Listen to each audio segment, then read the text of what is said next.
రైతుల పరిస్థితి ఏందక్క? తెలంగాణ రాష్ట్రంలో కాంగ్రెస్ ఏర్పడిన దగ్గర నుంచి ఈ రైతుల ఆత్మహత్యలు పెరుగుతూ ఉన్నాయి. నిన్నగాక మొన్న రీసెంట్గా బ్యాంకు లోపలికి పోయి కూడా ఒక రైతు రుణమాఫీకి రాలేదని చెప్పి ఆత్మహత్య చేసుకున్న పరిస్థితి. అంటే ఇంత దారుణమైన పరిస్థితి గత 10 ఏళ్లలో ఎప్పుడైనా చూసినావా? ఇప్పుడు గత 10 ఏళ్లలో సంక్షేమ పథకాలతోటి సంబరపెట్టిండు కేసీఆర్ గారు. రైతులకు రైతు బంధు ఇచ్చిండు, సకాలంలో నీళ్ళు ఇచ్చిండు, కరెంట్ ఇచ్చిండు. 4 ఎకరాలున్న రైతన్న 4 ఎకరాలు సాగు చేసుకునేటట్టు అన్ని సౌకర్యాలను కల్పించిండు. ఎరువులను కానీ అన్ని పెట్టుబడి సాయం ఇచ్చిండు, అన్నీ చేసిండు. కానీ ఇప్పుడు 4 ఎకరాలున్న రైతన్న పరిస్థితి, మొన్ననే రొంటాల అనే విలేజ్కి వెళ్ళిన నేను. 9 ఏండ్ల కాంచెలు తిరుగుతానా, ఎప్పుడు బీడు లేని భూమి ఎందుకు బీడు పెట్టినవు రైతన్న అని అడిగితే అప్పుడు కేసీఆర్ నీళ్ళు ఇచ్చేది, పెట్టుబడి సాయం ఇచ్చేది. ఇప్పుడు పెట్టుబడి సాయం లేదు, నీళ్లు లేవమ్మా. మళ్ళా నేను 4 ఎకరాలు నాటేస్తే మధ్యలో నీళ్లు బంద్ చేసిండు అనుకోండి, మొత్తం ఎండిపోతుంది. ఈ 2 ఎకరాలన్నా చక్కగా సాగు చేసుకుంటా అని చెప్తున్నాడు. ఎంత దీన స్థితికి, హీన స్థితికి వచ్చింది రైతుల పరిస్థితి చెప్పండి. అంటే పెట్టే స్థాయి నుంచి వెళ్ళి యాచించే స్థాయికి తీసుకొచ్చిండు రైతన్నల. పావని గౌడ్ రోజు పోయి చెట్ల కాడ, పుట్టల కాడ బాపు కేసీఆర్, బాపు కేసీఆర్ అని నేను ఉత్తరదిస్తలేను. నాకే 2 ఎకరాల పొలం ఉంటే కెనాల్ వస్తే, కాకతీయ కెనాల్ వస్తే నా పొలం బండేది. కాకతీయ కెనాల్ బంద్ అయితే నా పొలం ఎండేది. తెలంగాణ రాకముందు, తెలంగాణ వచ్చిన తర్వాత ఆ 2 ఎకరాలను కూడా పండే విధంగా చేసింది. నీళ్లు కెనాల్లా 24 గంటలు ఇచ్చింది కేసీఆర్ గారు.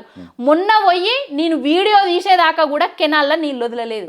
మళ్ళీ నేను వీడియో తీసి పెట్టిన తర్వాత 2 రోజులు అయిన తర్వాత కెనాల్లో నీళ్ళు వదిలేసిండ్రు. ఒక్కొక్క రైతును అడిగినా, ఒక్కొక్క గొల్లకొర్మ సోదరిని అడిగినా, ఒక్కొక్క ముదిరాజ్ సోదరిని అడిగినా, ఒక్కొక్క రైతు కూలీలను అడిగినా కూడా గొడగొడ ఏడుస్తున్నారు తెలంగాణ రాష్ట్రం మొత్తం. కేసీఆర్ కావాలి, కేసీఆర్ రావాలి, ఎవ్వందుతలేవు. గవర్నమెంట్ హాస్పిటల్లల్లో బెడ్లు సరిపోకపోతే ఫోన్లు చేసి అడిగేటోళ్ళు. ఇప్పుడు నా బిడ్డ రేపు డెలివరీ ఉంది, చెప్పు పావని, లేకపోతే చెప్పు విజయ, చెప్పు దుర్గా అనేసి. ఇప్పుడు ఆ పరిస్థితి లేదు. గవర్నమెంట్ హాస్పిటల్లోకి పోవడానికి భయపడుతున్నారు. కేసీఆర్ కిట్టు లేదు, ఆపరేషన్లు పెరిగినాయి, నార్మల్ డెలివరీస్ లేవు, ఏదీ లేదు. ఒక వ్యవస్థను సర్వనాశనం చేయడానికే రేవంత్ రెడ్డి అనేటోడు ముఖ్యమంత్రిగా తెలంగాణ రాష్ట్రంలో గద్దెనెక్కి కూసున్నాడు. వ్యవస్థను భ్రష్టు పట్టిస్తున్నాడు. కేసీఆర్ గారు 10 ఏళ్లల్లా దేశానికి దిక్సూచి తెలంగాణను చేస్తే ఈ 14 నెలలల్లా వినాశనానికి, విధ్వంసానికి కేర్ ఆఫ్ అడ్రస్గా నవ్వుల పాలు చేస్తున్నాడు నా తెలంగాణ రాష్ట్రాన్ని. గల్లెత్తుకొని చెప్పేటోళ్ళం, తెలంగాణ రాష్ట్రం రాబాయ్, మా సీఎం కేసీఆర్ రాబాయ్ అనేసి ముఖాలు కిందేసుకొని ఉంటున్నాం. ఇప్పుడు కంచెలు బద్దలు కొట్టి అంటే ఎవరైనా వచ్చి ఫ్రీగా నన్ను కలిసేటట్టు ఏర్పాటు చేసుకున్నాడు. అందరికీ అందుబాటులో ఉంటా అన్నాడు. ఇందిరమ్మ రాజ్యం అన్నాడు, ప్రజాపాలన అన్నాడు. ఒక్కటి కూడా కనిపిస్తలేదా ఇందులో మీకు? ఇందిరమ్మ రాజ్యం అంటే మహిళలను అని చూడకుండా కేసులు పెట్టి బెదిరించడం, జైళ్ళల్లో వేయడం ఇందిరమ్మ రాజ్యమా? ఎమర్జెన్సీ కాలాన్ని తీసుకొచ్చి ఇదిరా ఇందిరమ్మ రాజ్యం అని చూపిస్తున్నాడు. ప్రజాపాలన అంటే ప్రజలను రోడ్ల మీద కూసుండబెట్టి, రైతు బంధు రాక, అదే రైతు భరోసా ఇయ్యక, రైతులకు రుణం మాపి చక్కగా చెయ్యక, రైతు భరోసా 26వ తారీఖు పడ్డది కదా. కొడంగల్ సాక్షిగా చెప్పిండు, 26వ తారీఖు డైలాగ్ మార్చిండు. టకీ టకీ రాత్రి 12 గంటలకు చూసినా, 12 గంటలకు లేదు చూసినా, 3 గంటలకు లేదు చూసినా, మళ్ళా మధ్యాహ్నం 12 గంటల దాకా చూసినాం, ఇప్పటిదాకా చూసినాం. రైతు భరోసా వల్లే మరి ఎవరికేసిండో తెలియదు. నా టింగు లేదు, నా టంగు లేదు, నా టాకీ లేదు, నా టీకీ లేదు. కేసీఆర్ గారు చెప్పిండ్రు, జాతీయ పార్టీలను నమ్మి కనుక మోసపోతే గోసపడతాం, రైతన్నా గోసపడకండి, రైతు బంధు బంద్ అవుతుంది కాంగ్రెస్ వస్తే అని చెప్పిండు. ఆ మాటలు వినక గోసపడుతున్నాం. అయితే ప్రెసెంట్ ఈ రోజు చూసుకుందాం అక్క, అసెంబ్లీ అంటే 7వ తారీఖు అన్నారు, 6వ తారీఖు అన్నారు, 5 పోయింది, ఈరోజు 4 ఉన్నట్టుండి 4వ తారీఖు డిసైడ్ చేసారు. అసెంబ్లీ స్టార్ట్ అయిన ఒక నిమిషంలో అసెంబ్లీ వాయిదా పడ్డది. గతంలో ఎప్పుడైనా నేడైనా అప్పుడేమో ప్రిపేర్ రాలేదన్నారు. ఇప్పుడు ప్రభుత్వంలోకి వచ్చిన తర్వాత ఒక ప్రతిపక్ష హోదాలో ఉండి ప్రవర్తించినట్టుగా అధికారంలో ఉండి కాంగ్రెస్ పార్టీ వాళ్ళు అధికారంలో ఉండి అసెంబ్లీ వాయిదా వేస్తారు. ఎంత దేనికి failure. సంకేతం ఇదంతా? వాళ్ళ దగ్గర డాటా లేదంట, డాటా రెడీ అయ్యి అంటే ప్రిపేర్ అయ్యి వస్తారంట, అందుకే సమయం అడిగి వాయిదా వేసుకొని మళ్ళీ స్టార్ట్ చేయడం అంటే జరిగింది. బాజాబ్తా కాంగ్రెస్ నాయకులు కానీ కాంగ్రెస్ అక్కడక్కడ ఎమ్మెల్యేలు కూడా ఎవరైతే కాంగ్రెస్ నాయకులు ఉంటారో ఊర్లల్లో గ్రామాలల్లో వాళ్ళ చేతుల మీదుగా వాళ్ళు ఎవరికి చెప్తే వాళ్ళకే పథకాలు అందుతాయి. ఆ ఇందిరమ్మ ఇల్లు అనేటివి కూడా ఎవరు చెప్తే వాళ్ళకే ఇస్తామని చెప్పి చెప్తా ఉన్నాడు కదా. ఏ ఇందిరమ్మ ఇండ్లు లేవు, చంద్రమ్మ ఇండ్లు లేవు ఇంకా తెలంగాణ రాష్ట్రంలో. ఇప్పటి వరకు ఆల్రెడీ కేసీఆర్ గారు కట్టించిన డబుల్ బెడ్రూమ్ ఇండ్లనే అవే నేను రంగులు పంచుతా, వేస్తున్నారు పంచుతా. కదా రంగులు అదే రేవంత్ రెడ్డికి వెన్నెతో పెట్టిన విద్య కదా సున్నాలేసుడు. సున్నాలేసే కదా ఇంతగానం సంపాదించి పైకొచ్చింది. సున్నాలేసుడు, కన్నాలేసుడు ఇవన్నీ వెన్నెతో పెట్టిన విద్య. ఎదిరించుకుంటూ ఎక్కిన ఒక్కొక్క మెట్టు అని అప్పుడు పాటలు అదే ఎదిరించుకుంటూ ఎక్కినరా ఒక్కొక్క మెట్టు బిడ్డ అనేసి ఒకటి పాట ఉంది. ఆ ఎదిరించుకుంటూ ఎక్కినవా, ఎవరినెవరిని తొక్కెక్కినవు, ఎంతమందిని బ్లాక్ మెయిల్ చేసి ఎక్కినవు, ఏం చేసినావు అనేది నీ చరిత్ర అనేది తెలంగాణ రాష్ట్ర ప్రజలకు అందరికీ తెలిసిపోయింది. 100 రోజులు కాదు, 2 రోజులలోనే నీ పాలన సంగతి, నీ మాటల సంగతి, నీ గారడీల సంగతి తెలంగాణ రాష్ట్ర ప్రజలకు మొత్తం తెలిసిపోయింది. అయ్యో నువ్వు 2 రోజులు అంటున్నావు, 2032, 34 దాకా నేనే సీఎం అవుతా అని చెప్తా. అసలు ఇంకో ఏడాది ఉంటాడా, ఊడుస్తాడా, ఆయన సీటు ఉంటుందా ఊడుతుందా అనేది ఆయనకే నమ్మకం లేదు. రోజు కేసీఆర్ అని నామజపం చేసుకుంటా అంటున్నాడు. ఆయన సీటు ఉంటుందా ఊడుతుందా అనే డైలమాలో ఉన్నాడు. ముడుపులు అందకపోయినా, ముడుపులు ఇయ్యకపోయినా కూడా ఆయన ఎప్పుడో సీట్ల నుంచి వెళ్ళి అది అయిపోతాడు. అంటే వాస్తు అవి బాలే. ఇట్లా మొన్న రీసెంట్ గా పదవి గండం ఉందని చెప్పిన తర్వాత కేసీఆర్ గారిని ఎన్నిసార్లు కించపరుస్తూ మాట్లాడిండు. చాలా సార్. వాస్తు పిచ్చోడు, పూజలు చేస్తాడు అది ఇది అనేసి. వీళ్ళు ఎన్ని పూజలు చేస్తున్నారు? బాహుబలి గేట్ తీసేసిండు కదా, బాహుబలి గేట్ తీసేసిండు కదా. మరి ఇప్పుడు ఎవడి పిచ్చోడు, ఎవడెడ్డోడు? అంటే మన సీటుకు గండం ఉందన్నప్పుడు మనకు కూడా భయమై తీసేస్తున్నాడు. ఇంకొకటి అంటే చులకన చేసి మాట్లాడడము, చిల్లర మాటలు మాట్లాడడం. రైట్ అక్క, ఫైనల్ గా ఒక క్వశ్చన్ అడగాలి.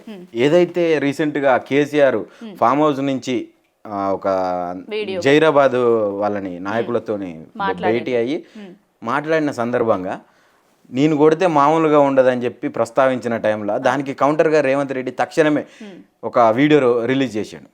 నువ్వు ఫస్ట్ కర్ర పట్టుకొని నిలబడు నేర్చుకో, తర్వాత మాట్లాడదు, తర్వాత కొడదు గట్టిగా అని చెప్పి చెప్తానని కామెంట్స్ చేస్తా ఉన్నాడు. అంటే ఊత కర్ర విలువ బూతు మాటల రేవంత్ రెడ్డికి తెలియదు కదా. ఏం చెయ్యబోతాడు, ఏ కొట్టుడు కొట్టబోతాడు అనేది రేపు రేవంత్ రెడ్డి అనేటోడు ఆలోచించడు. ఆ విధంగా ఉంటది. రేవంత్ రెడ్డి అనేటోని భవిష్యత్ అయితే నాకు గట్టిగా కనబడుతుంది తమ్మి. అయితే సరే అక్క, ఇదంతా పక్కన పెడదాం. కొద్దిసేపు ఓన్లీ కాంగ్రెస్ పార్టీ గురించి మాట్లాడదాం. ఏం జరుగుతుంది కాంగ్రెస్ పార్టీలో అంటే వాళ్ళే ఎమ్మెల్యేలు కాంప్లెక్స్, మన ఎమ్మెల్యేలు కొంతమందికి ఏమంటారు మాట్లాడుకొని వాళ్ళే భేటీ కావడం కానీ రహస్య భేటీలు జరుగుతూ ఉన్నాయి కాంగ్రెస్ పార్టీలో. ఇప్పుడు రహస్య భేటీలైనా ఏం చేసినా కూడా తెలంగాణ ఎమ్మెల్యేలను అంటే తెలంగాణలో ఉన్న కాంగ్రెస్ ఎమ్మెల్యేలను నమ్మే పరిస్థితిలో తెలంగాణ రాష్ట్ర ప్రజలైతే లేరు. ఇవన్నీ రేవంత్ రెడ్డి ఆడిపిస్తున్న డైవర్షన్. అంటే వాళ్ళే విమర్శిస్తారు కదా, విమర్శిస్తారు, కలుస్తారు, అయ్యో పాపం ఇట్లా చేస్తున్నారా గట్లా చేస్తున్నారా అనడానికే ఇవన్నీ చేస్తున్నాడు తప్ప ఏం లేదు. ఇంకొకటి రేవంత్ రెడ్డి పాలన నచ్చక, విధానాలు నచ్చక కూడా కొంతమంది ఎమ్మెల్యేలు వ్యతిరేకత అవుతున్న మాట వాస్తవము. ఇప్పుడు బీఆర్ఎస్ పార్టీలో నుంచి పోయిన ఎమ్మెల్యేల పరిస్థితి కూడా అయోమయంగా, అగమ్య గోచరంగా ఉన్నది అనే మాట కూడా వాస్తవము. ఈ ప్రభుత్వము ఉంటుందా, ఊడుతుందా, కూలుతుందా, ఏమవుతుందా అనేది ఎవరికి తెలియలేని అంతే రేవంత్ రెడ్డికి అయితే తెలియదు. ఇంకా సూటిగా ఒక క్వశ్చన్ అడుగుతా. పావని గౌడ్ అనే వ్యక్తి ఫ్యూచర్లో పదవుల కోసం కాంగ్రెస్ మీద నిందలేస్తుందంటే ఏం చెప్తారు? ఇప్పుడు పదవుల కోసము పెదవులు ముయ్యడం అంటే నా గురించి కానీ మా నాన్న గురించి కానీ తెలిసిన వాళ్ళు ఈ మాటలు మాట్లాడారు. మా నాన్న 2001 నుంచి వెళ్ళి బీఆర్ఎస్ ఆనాటి టీఆర్ఎస్ పార్టీలో ఉన్నాడు, ఉద్యమకారుడు. ఎందుకు పోస్టర్లు అతికేస్తున్నావు తెలంగాణ అది ఇదని, జైళ్ళకు పోవడం ఏంది, పోలీసులు రావడం ఏంది అది ఇదని అంటే, తెలంగాణ రాష్ట్రం వస్తుంది బిడ్డ, కేసీఆర్ తెస్తాడు, తెలంగాణ వస్తే మన భూములకు నీళ్ళు వస్తాయి అని మా నాన్న చెప్పిండు. నా భూములకు నీళ్ళు వచ్చినాయి కాబట్టి నేను కేసీఆర్ గారిని నమ్ముతున్నా.